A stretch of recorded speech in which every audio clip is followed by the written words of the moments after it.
So I have these 3 commanders. You do not have to completely build them, but just to show us how you start with them. So these 3 commanders, I have Amara, Soul of the Accord, which is green and white, probably going to be a token deck. Then there is Yasova Dragonclaw. This is red, blue, green. We're looking at stealing our opponent's creatures, most likely. And then we have Ravos, Soul Tender, and Tormod the Desecrator. These are partner commanders, and I think these work really well together. Ravos can bring our creatures from the graveyard back to our hand, and Tormod is going to really complement that. Making us zombies when they come back. Right. Yeah. All right. Very cool. Very cool. So I like all of these commanders, and I think unsurprisingly, I've built all of these commanders as well. But my process can definitely differ from other people's processes, and that's one of the things that I love about Commander is that you can give a dozen people a commander to build around, and you'll get different 99s every time. Right. And it just depends on the person's build style, or it depends on how they like to play. It depends on people's play groups, and it depends on things like perceived power level as well. So it's super cool to take a look at these and put my spin on them, which of course I always love to do. Starting with Amara Soul the Accord. So the way that I build and the decks that I like to play are high synergy decks, right? Meaning all of the little pieces get better and better as they're added to each other, right? You get higher value, you get more impactful plays the more your pieces work together. So the first place to go with Amara is how do we consistently get that tap ability to make a creature token, right? There are so many ways to voluntarily tap your creature that don't involve combat. And I think that that's what a lot of people would miss out building this deck. They would immediately assume, well, every time Amara attacks, I get a creature token. But Amara says whenever she becomes tapped, you create a token.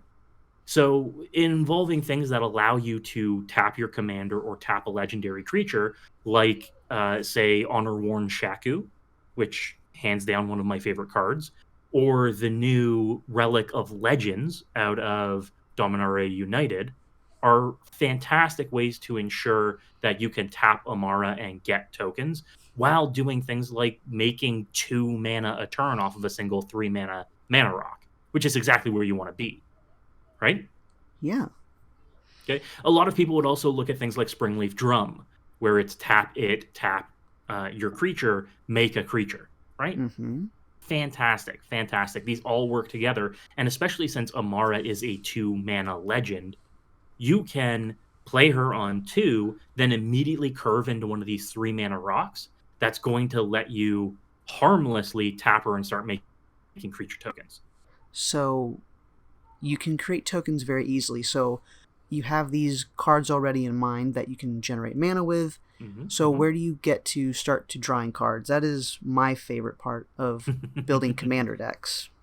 Well, and here's the big difference between when I built Amara previously and building Amara right now, is that white actually has really good card draw now, right? The last year has been nothing but banger after banger for white in the card draw department, right? Previously, we had Mentor of the Meek, which in this case would be whenever you make one of these tokens, you can pay 1 and draw a card.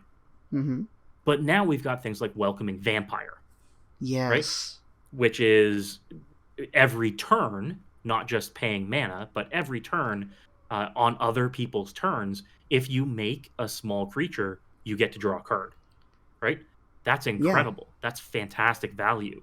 We've also got the new Tokasha's Welcome as well, which cares about not creature power or toughness, but mana value.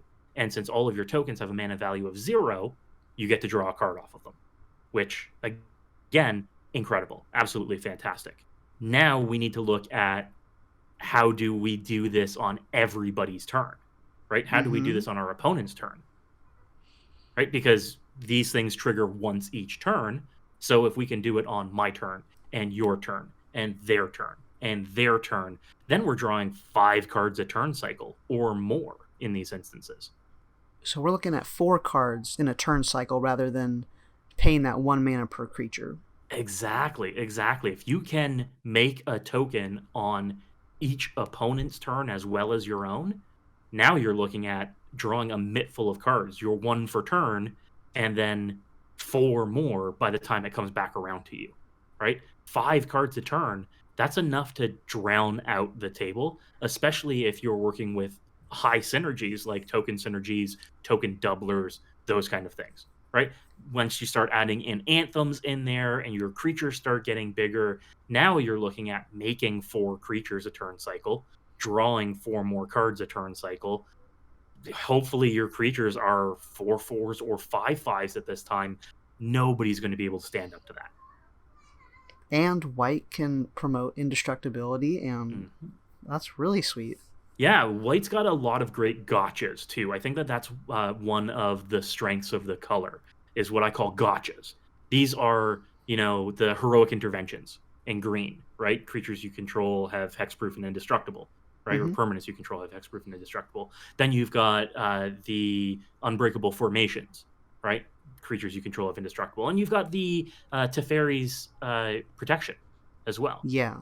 Where you just nope out of the game. These are gotchas, and I think that that's one of the strengths of white and white and green together, because there are a couple single target ones in green as well that are really why you look at these colors, especially if you're in a creature heavy strategy, so that you can protect those creatures. You can prevent them from having your hard work undone by one wrath.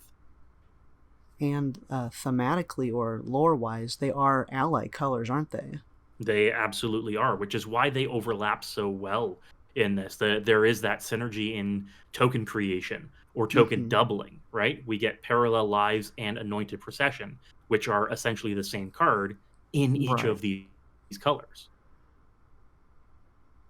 That's so okay. So if we put those expensive cards in there, we're looking at, whenever we tap our commander, 2 tokens, potentially more cards to draw. That's pretty cool. Exactly. And that's what I look at from a synergy standpoint is how do you take the consistent action that you have in the deck, being the access to your commander, and then how do you build around that? Right? And what happens from there is if you're building around Amara and Amara's ability, what happens as you add more and more synergy pieces to it, it means that Amara, while she is the most consistent piece of your deck, she is not the necessary piece of your deck, because you're going to include other things that create tokens to capitalize on these synergies that you've included. Meaning, Amara is great to start off with. Your commander is a fantastic starting point to build around, but as you build out the deck and as these pieces work together and work in conjunction with each other, your commander becomes less essential to the strategy. Okay, so when we're the first, I'd say 1 through 4 turns, our commander is going to be, or I guess 2 through 5, is going to be very essential for starting this deck. That is typically what I look at for building around a commander and starting to build a deck, is how do you make use of the consistent parts of your deck. And especially with Amara, and the big benefit from her being she's such a low mana value, it means that you can get out to a highly synergistic start right off the bat. And you can start accruing that value. And then eventually, when the table sees you're doing things and you're the threat, and they do something about that, that means that you've got the resources and you've got the synergies in your deck to rebuild without, say, taking an entire turn off just to recast your commander. Yeah. And for budget's sake, you won't feel bad about playing a tap land your first turn, because you just plan on casting your commander a second turn anyways. Yeah, exactly. I basically, turn one with a deck this low to the ground and this high synergy, you're going to include probably very few mana dorks, for instance. So your turn 1 plays are going to be more reactive cards, right? The Tameo safekeepings and those green single target gotchas. Or your white removal, your swords and your paths. So you're more than happy to say play a tap land early. This is the kind of deck where your synergy pieces, unless you're including those token doublers, don't have to be very expensive. This is 100% a deck that you can build on a budget and not blink an eye. Yeah. So, do you have a, I don't know the right word, maybe an outline of like, oh, this deck needs to have at least 10 card draw or at least 15 ramp? Is there something like that you do with your decks? So I released a series of videos a couple of weeks ago on my channel that goes into, in particular, what I call the nuts and bolts of deck building, and Mm-hmm. that is lands, ramp, and card draw. And I recommend everybody go take a look. Plug. But apart from that, my general, very unsatisfying answer is that it depends from deck to deck, right? Okay. If your commander draws cards, then you need fewer card draw in the 99. If your commander is as low to the ground as Amara is, you don't need as much ramp in your deck because you know you're going to have action while you get up to that point, right? And as it comes to lands, it all depends on your curve. If we build this and our curve for Amara is below 3 mana, for instance, then we're going to look at an appropriate number of lands to make sure we're at least hitting 2 mana or 3 mana to cast Amara and our first synergy pieces. So, I'm going to be honest with you. I have followed this outline of I need to have at least 10 card draw. I need to have at least 40 mana sources, so that could be 37 lands, 13 ramp, whatever that would consist of. So what you're saying right now is very mind-blowing. Like, even though it may be simple, just it would explain a lot of things because so I love to draw cards. Who doesn't? So yeah. I understand if your commander is a big part in that could free up card slots for something else that the deck could do even better. Exactly. More synergy pieces, more removal or interaction, ways to get to your commander or get your commander back consistently. You can include all of those pieces if you aren't slavishly committing your deck building to, I need 10 of this card or I need 10 of that card. My number one piece of advice that I give out is play your deck. Yes. Test it, right? Build from gut. I think building from gut is a great way to see where your building tendencies lie, right? Whether it's I'm going to build with cards that I have on hand, or I'm going to build this in Moxfield and then play test it in Moxfield before I buy any of the cards. That way you can see, oh, I ran into this issue, or maybe I'm not drawing enough lands, or maybe I'm running out of gas. Right? If those are the instances, then I say this to everybody who comes to me with tune-ups. I say, have you played the deck?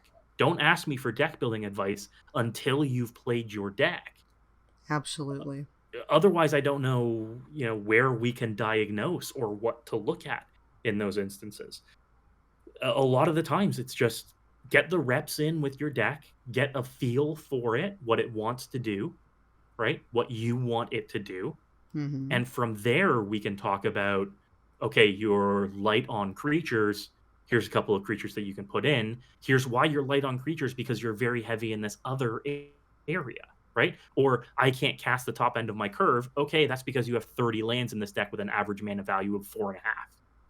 Yeah, and there's stats on Moxfield as well. While I'm not sponsored by them, I highly recommend you use their website, especially the playtest feature. I was just using that today, building a glunch, if that's how I pronounce it. Yep. I was going to buy the deck, because again, I just have that staple of 10 card draw, 10 or whatever, 10 ramp, and I play tested it and something was wrong. It just wasn't flowing right, even though it has that very dependent on your opponents as well, because you're giving out free stuff.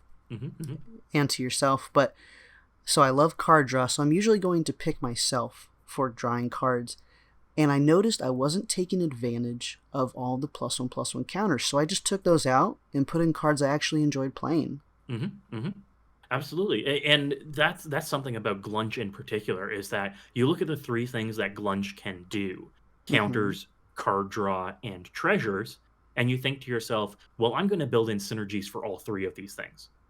But then you realize that you're only getting one of those every turn cycle. So if you've got Right. all of your treasure synergies, but you want to be drawing cards, you're not doing anything with it, right? Mm-hmm. Or if you are drawing cards, uh, you're not ramping because you're giving somebody else these treasure tokens, right? So you've got to look at it as what is the number one thing that I want to be giving myself with this? In your case, card draw, fantastic.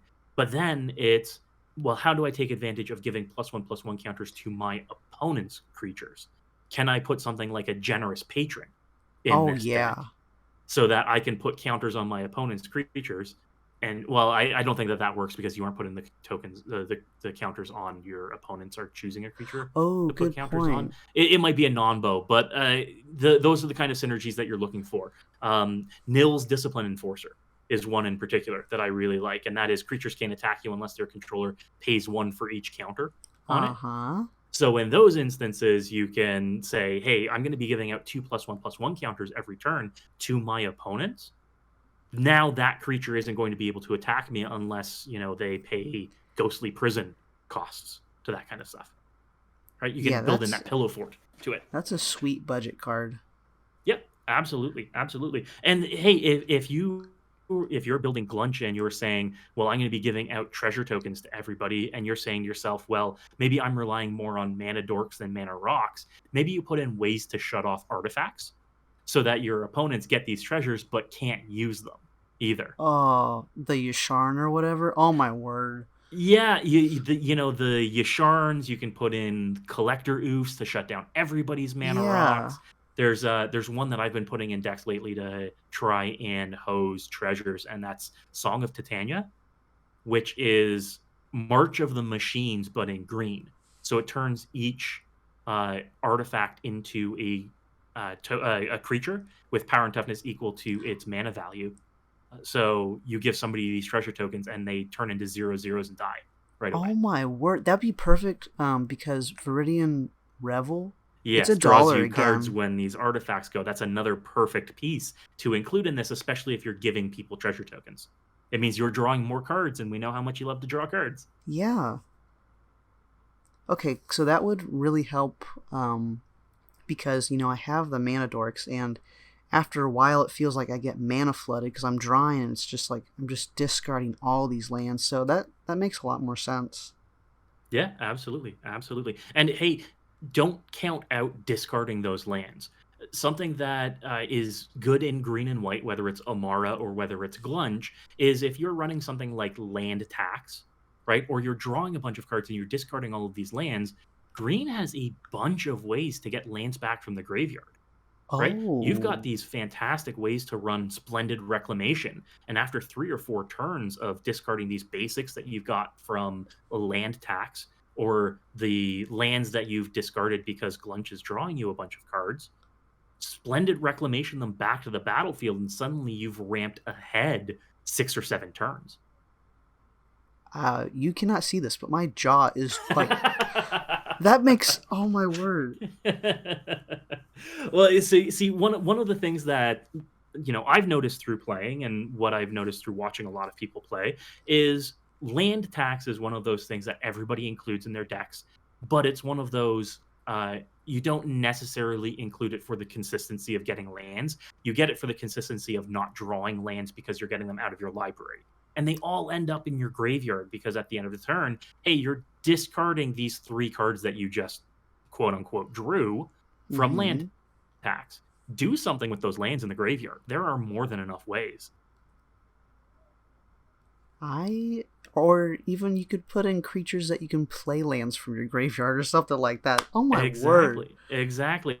And we're getting more and more of those too, right? We just got one out of Brothers War. It's like a 7 mana or a 6 mana artifact creature that lets you do that. There's Ramanap Excavator. We're getting the new Zask, which is the Golgari insect tribal legend, who essentially has a Crucible of Worlds stapled to him as well. There are more than enough ways to make use of all of your resources, and that includes your graveyard. Yeah.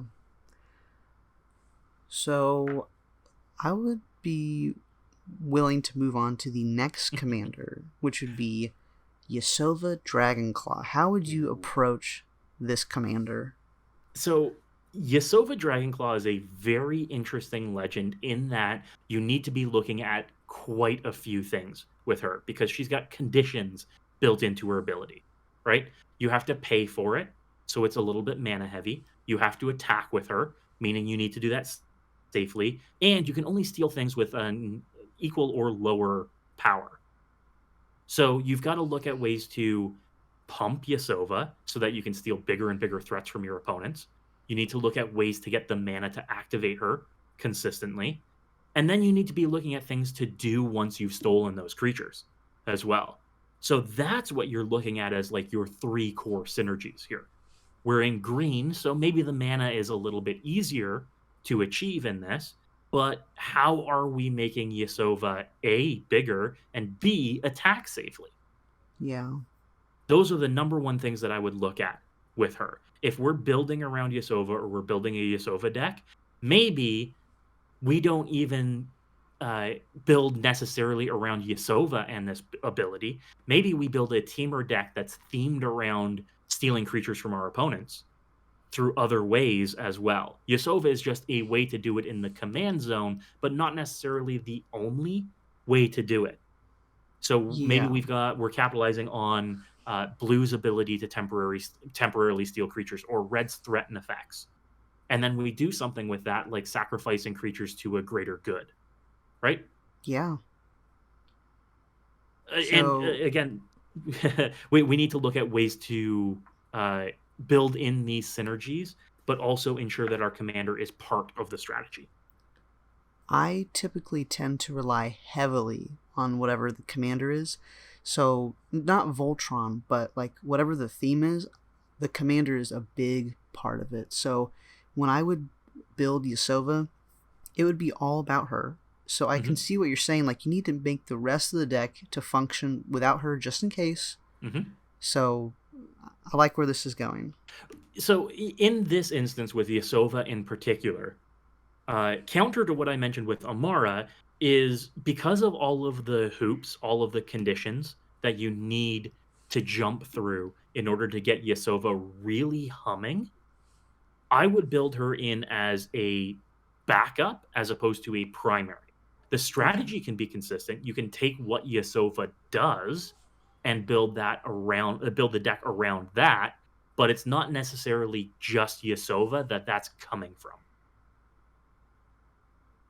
So we're talking like captivating crew type, pay your Exactly. 4 mana, take a Yeah. creature for the turn.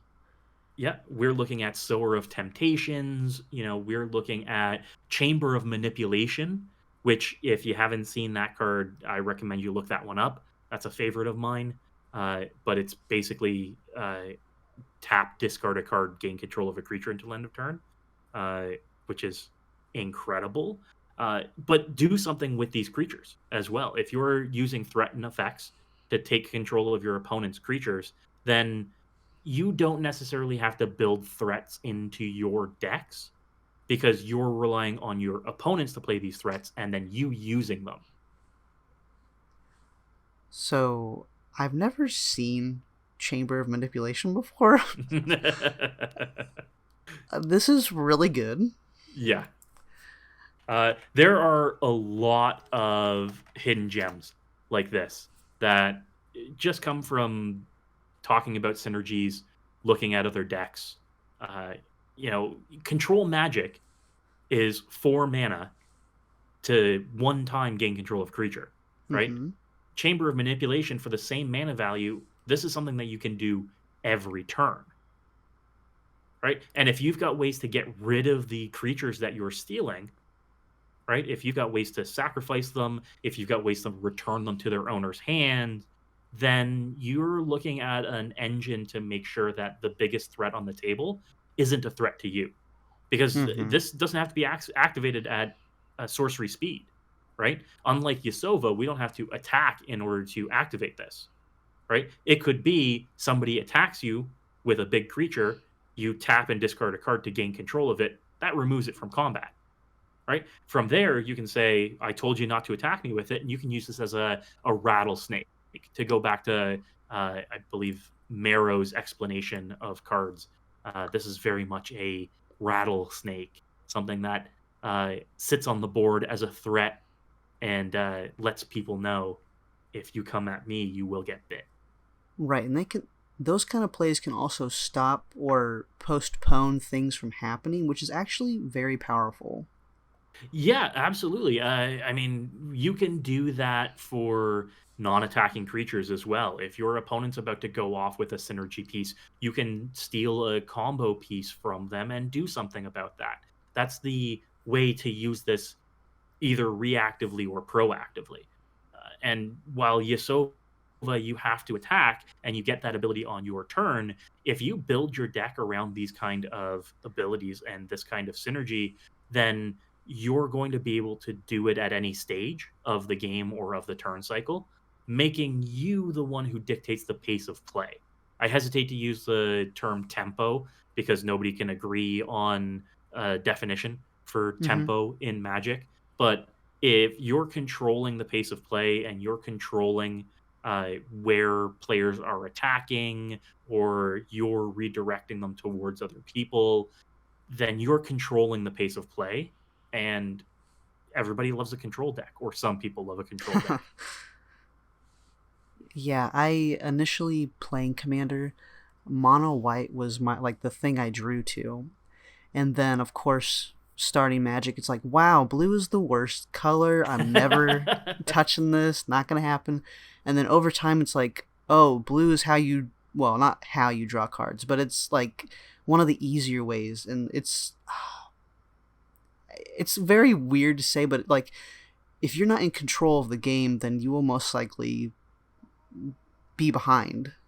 Resources are the way you tell who's winning in Magic, right? I can't remember who said it, but it said that the player who spends the most mana wins the game.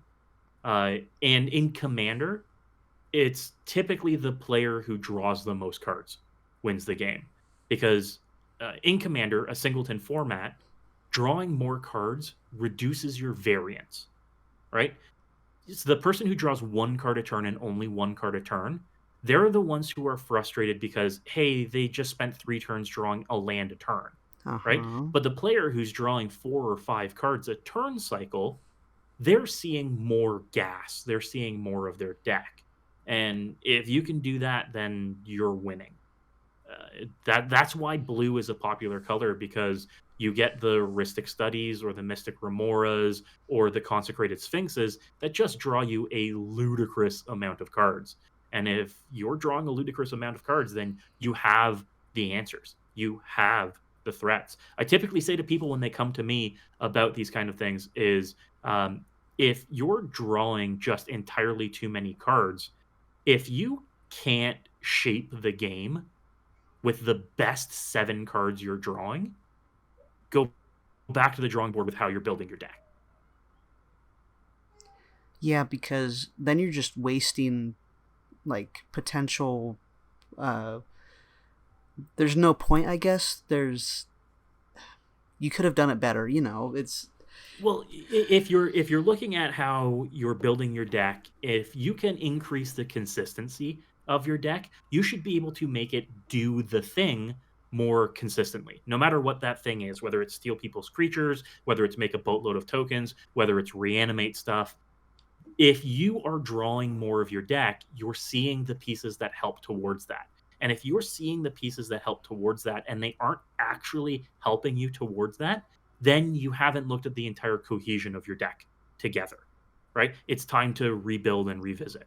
If yeah, you draw 10 cards and you're agonizing over which 3 to discard at the end of turn, then either your cards don't work well together or you're having a difficult time assessing the state of the battlefield, because dropping 3 cards should be easy to say this isn't doing what I need it to do right now. And most people are going to drop 3 lands out of that hand, whether they have the land to play next turn or not. And those are thoughts that you need to bring into account.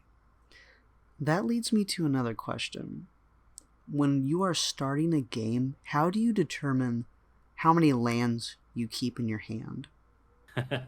This is a fantastic question because unsatisfyingly, it depends. Um, but my rule of thumb is if I've got 2 lands in a rock that I can cast, or 3 lands, it's a keepable hand, right? The difficulty is, does that get me to where I need it to get me? Am I going to have enough density of lands in my deck to know that by the time I need that 3rd land, I will have drawn it? So if you're keeping a 2-land hand, you need to have enough lands in your deck to know that by your 3rd turn, you're going to have another land to play. And that by your 4th turn, you're going to have another land to play. And that depends on your density of lands. It depends on your density of card draw. It depends on your curve of your deck. If you need to be making those land drops, you need to make sure that your deck provides you with those lands. So you can't be looking at land hand and saying, ooh, in my 30 land deck, I may or may not draw a 3rd land by my 3rd turn. Then you don't keep a 2-land hand. You have to keep mulling until you hit a 3-land hand. So what if you're playing, going back to Amara, how many lands would you keep in that hand? So bare minimum, I would keep 2 because I know that it gets me Amara. Okay. But it also depends on the curve of the deck. If we're packing the curve of the deck with higher end stuff, 4, 5, 6, 7 mana spells, whatever they might be, then I need to know that I'm going to reach that. So I'm in green. Do I have a mana dork in my hand? Am I going to be able to turn 1 mana dork, turn 2 Amara, turn 3 mana rock? I mean, all of my mana rocks can be at 3 mana value because my commander's at 2. I don't want to agonize between casting a 2 mana rock or my commander. If I've built around the synergies for my commander, it's going to be a no-brainer. Turn 2, I'm casting my commander. So you're going to need bare minimum enough to cast your commander, but ideally enough to get you to turns 3 and 4 consistently.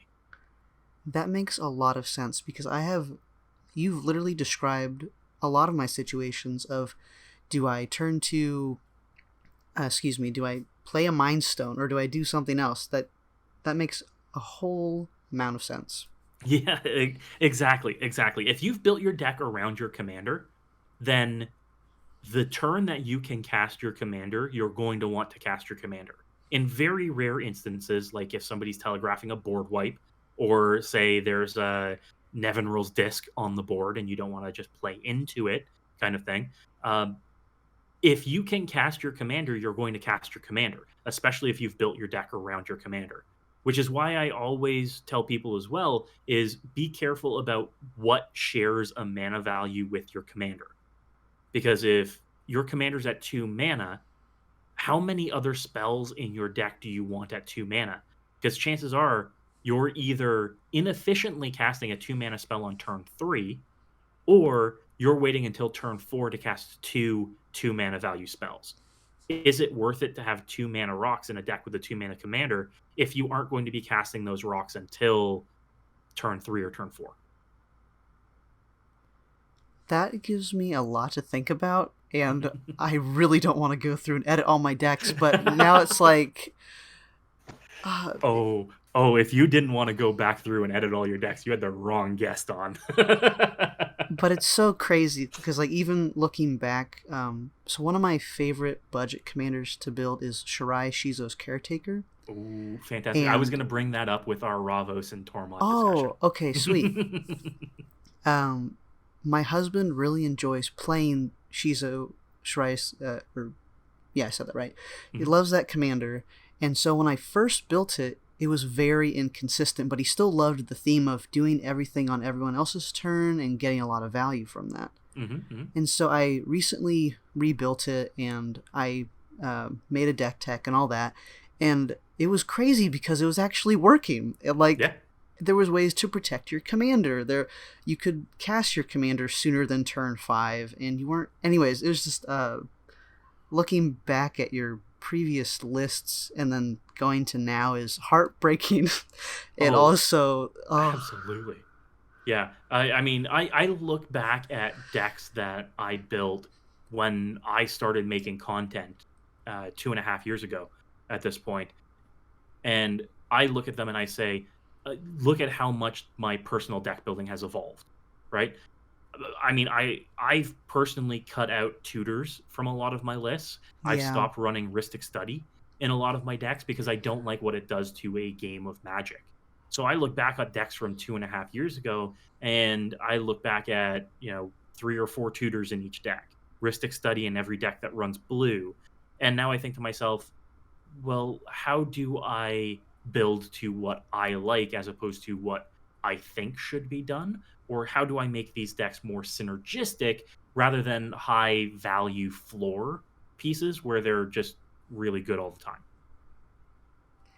yeah, I agree with. So I prefer maybe one or less tutors. Only one tutor if it like really needs a piece, like for Gonti, Lord of Luxury. That's my favorite commander. So I Hmm. really enjoy ways to have him ETB. So I'll keep like one tutor in there to potentially find something to keep it going. But like you said, just I love the randomness of it all, Hmm. Hmm. and that's my favorite way to play. Yeah. Now, I will caveat this with one of my favorite decks that I play, my Gyruda Doom of Depths, Too Many Gyrudas deck, does run several tutors, but these aren't tutors that are going to grab something that wins the game. They're tutors that are going to grab something to ensure that my synergies are more synergistic, right? As opposed to just flipping clone after clone after clone off the top with Gyruda. Now those clones stick around, right? That doesn't win the game right away, but Mm-hmm. it means that the deck does the thing in a more impactful way. Do you have a budget version of your Garuda deck? I seen you had one deck list available for it. That's right. That's right. I don't have a full budget version of it, especially now that I'm foiling out the deck, because it is, whew, it's getting up there. Yeah. But from a budget standpoint, it's very easy to pare it down to budget because, for the most part, clones are dirt cheap, right? If you're building around the core conceit of Gyruda flipping clones off to make more Gyrudas, the core pieces, all of the even mana value clones, along with things like Mirror Box to allow all your clones to stick around, or Panharmonicon to allow Gyruda to trigger twice, that's all cheap. You can build that for $50. It's the accoutrements, everything else that fills in the rest of the gaps to allow that to happen, that you can determine whether they're going to be expensive or whether they're going to be cheap. I mean, one of the board wipes that I run in the deck is the 25-cent Whelming Wave, right? Oh, okay. Because it returns everything except Garuda and Gyruda clones to their owner's hands. You can Oh, find synergy pieces like this uh huh. within a budget, even if a deck can be run at an expensive level with expensive cards. You don't need to build it that way, right? Like running Negate and Reality Shift and Frantic Search. These are all dollar or less cards. You can easily fill a deck with this.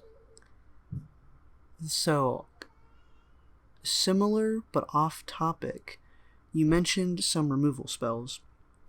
How do you feel about sorcery speed removal spells? Is that a no for you? So sorcery speed removal is perfectly fine. I typically like my targeted removal spells to be either instant speed and high value floor, or sorcery speed and high synergy, Okay. right? So, for instance, if I'm running a sacrifice themed deck, I want to include removal pieces that make my opponents sacrifice creatures, right? Say I'm running a Mazarek Kroll Death Priest deck that puts a counter on all of my stuff whenever a permanent is sacrificed.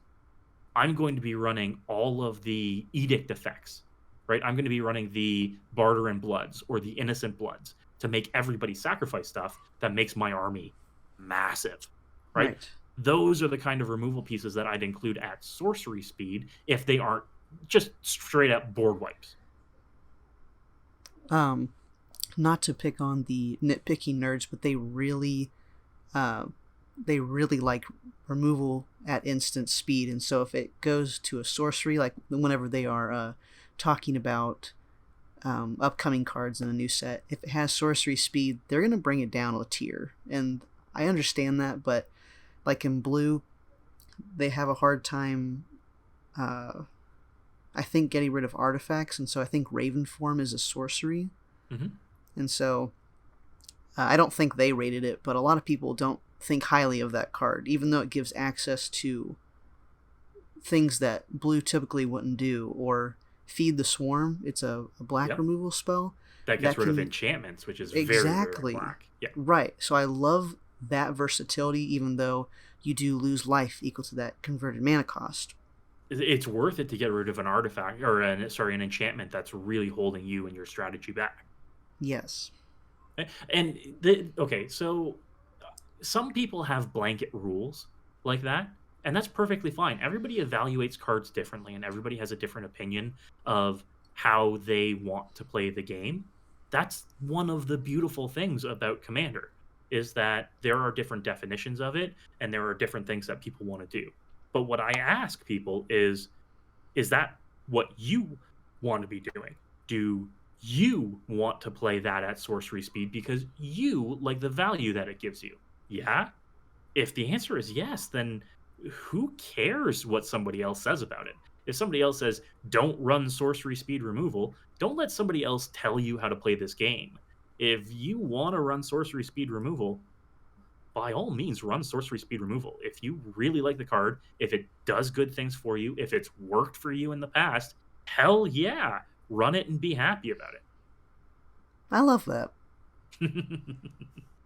it. It's all about personal preference, right? There is no one hard and fast rule. I don't know if you noticed that about my answers about lands and ramp and card draw, but there's no golden rule to building decks for Commander. If you enjoy it, if you build it and have fun playing it, then guess what? You did it right. That's all that it comes to. Right, and if we all built the same, it would be very boring. Well, and that's exactly it. I said it at the outset. You can give a dozen people the same commander and come back with different 99s each time. That's the beauty about this format, is that there is no hard and fast rule. There is no one empirical way to build a commander deck. Otherwise, we would all be running into the exact same stuff every time without fail and getting super bored of it. Yeah, On a really. little bit of a tangent, that's one of the reasons why I don't like Ristic Study, and I personally don't play Ristic Study, because just everybody runs it all the time, and it doesn't do good things for a game of Commander. So I've stopped running it. But I'm not expecting other people to stop running it unless it gets banned, which I really hope it does. But Right, and you have that interaction of do you pay the one every single time? yeah, yeah. Look, I've gone on rants about it before. I personally don't like it. I would like it to not be playable in the format, but that's personal opinion.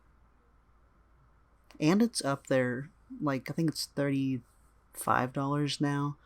And it keeps Uh, getting reprinted, which isn't a bad thing, right? They right. just announced another reprint of it in Jumpstart, uh, but I don't think that it has a good impact on the format.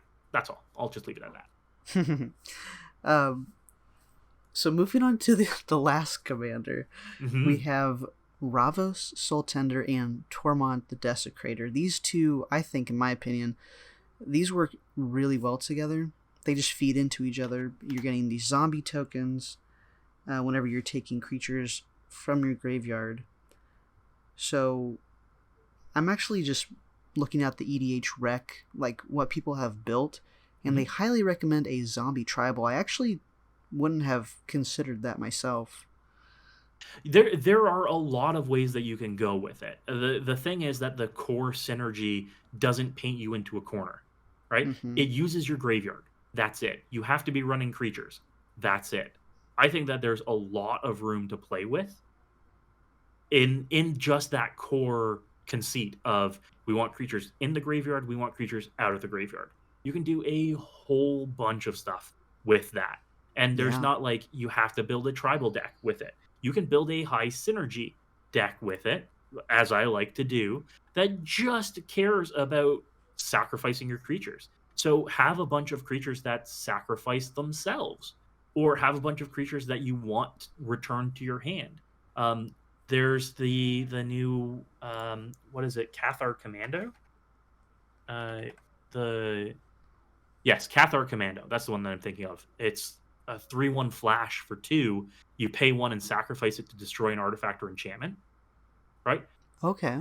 Just it on its own, going to your graveyard, which you can control, coming back from your graveyard, and then sitting in your hand as another rattlesnake, knowing that you can flash it in whenever you want, is a great way to keep making zombies every turn, destroy artifacts and enchantments on command. I think this is where you want to be with your creatures. Not necessarily a tribal strategy, but hey, suddenly Cathar Commando is a 2 mana 4/2 with Flash, thanks to Ravos's Anthem effect, Mm-hmm. that you can also sacrifice on demand to destroy something to just return back to your hand. Or one of the, in my opinion, undervalued uh, enchantments, Tortured Existence. Mm-hmm. You can just swap. 100%. Oh my word! You get your It, token, you swap your cards. It's sweet. Yeah, 100%. I love that one. And weeks ago, that was like one of my budget picks of the week was you should be playing Tortured Existence. It's a great way to just, on everybody's turn, swap cards between your hand and your graveyard, make a bunch of zombies with Tormod, and then whatever you end up putting in your yard, you can just return back to your hand with Ravos anyway. Like there's zero loss with it. Which means if you're doing these kind of shenanigans, you 100% want a Sir Conrad the Grim in your deck too, because you've got Ooh. things going to the yard and coming out back to your hand. That's going to ping each opponent for 2, right? 1 for it going to the graveyard and then 1 it leaving the graveyard, right? So now you're looking at, not only are you making a zombie, but you're draining each opponent for 2 as well. Like these are big benefits. That is really cool because like you can even take the approach of becoming a self mill deck and just getting it just hasn't you have an extra hand in your graveyard because of Ravos. You can just grab Exactly. whatever or Yeah, we even we we talked about that with resources earlier about lands in the graveyard too. Why yeah. not do something with everything that you're dumping into the yard? This is the same thing, but for creatures, right? Everything that you're putting into the graveyard, you're essentially tutoring to your hand, thanks to Ravos. Or if you have your sack outlet and you have Solemn Simulacrum, you just get your basic land, you draw a card, repeat until you get enough value from that. Yeah, yeah, you can get a lot of really good incremental value, and that's what I would do from a synergistic standpoint. Is what are we returning to our hand? How are we making use of that returning to our hand? If Ravos isn't in play, what do we have to return things from our graveyard to our hand? One of my favorites is Oversold Cemetery. Right, it's an old card from Onslaught that's getting a reprint in Jumpstart 2022, so keep your eyes out for it. But it's an enchantment that says if you got 4 or more creature cards in your graveyard at the beginning of your upkeep, return 1 to your hand. That's basically Ravos on an enchantment. I have never seen that. Oh, it's so good. It is so good. Oh wait, I think you made a tweet about this I or did. I just got a okay. foil version of it for my Gyruda deck. Okay, But that's where I seen it. Right, but it has just been announced as being reprinted in Jumpstart 2022.